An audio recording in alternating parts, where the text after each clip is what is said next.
দিল্লিতে থাকতাম আমরা, পাণ্ডবনগর, মান্ডাওয়ালি, শ্রীরাম চক।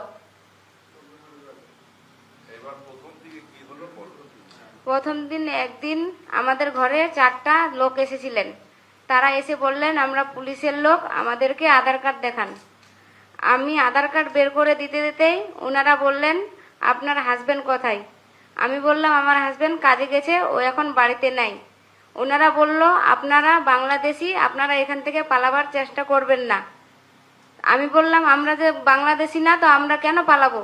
আমরা পালাবো না, আমরা এখানে আমাদের ডিউটি আমরা ঠিকই পালন করব। আমরা এখান থেকে কোথাও যাব না।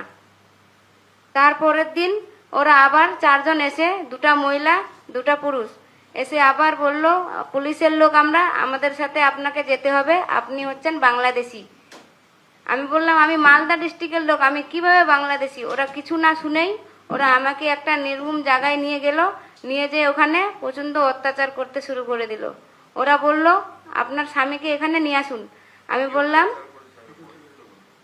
ওরা তখন বলল যে বাংলাদেশি, আপনারা বাংলাদেশি। আমি বললাম আমরা বাংলাদেশি না। তখন আমাদেরকে ও হুমকি দিল 25,000 টাকা দিলে ছাড়বো, না হলে ছাড়বো না।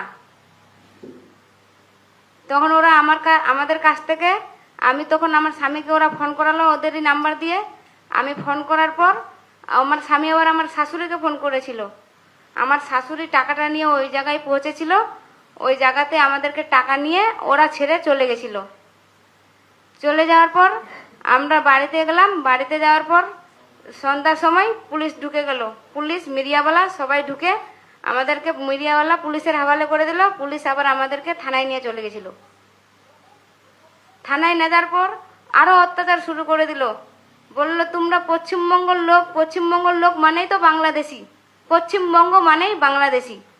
এরকম করার পর আমাদেরকে 3 জনকে 3 জায়গায় করে দিয়েছিল, কারোর সাথে কারো দেখা করতে দিচ্ছিল না। আর ওরা উপর থেকে হুমকি দিচ্ছিল, বললো যে আমাদেরকে মমতা এভাবে এভাবে করতে বলেছে। এত ভয় দেখাচ্ছিল, এত অত্যাচার করছিল, বলার শেষ নাই। বাচ্চাগুলোকেও থাকতে দিচ্ছিল সাথে, কেড়ে কেড়ে নিয়ে চলে যাচ্ছিল। আমরা ভয়ে জান নিয়ে পালিয়ে এসেছি। আমাদেরকে এনারা অনেকটা উপকার করেছে। এনারা আনিয়েছে দিল্লি থেকে বাড়িতে।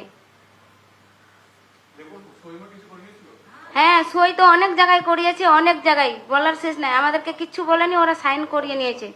আর আমাদের ফোন দুটো ছিঁড়ে নিয়েছে।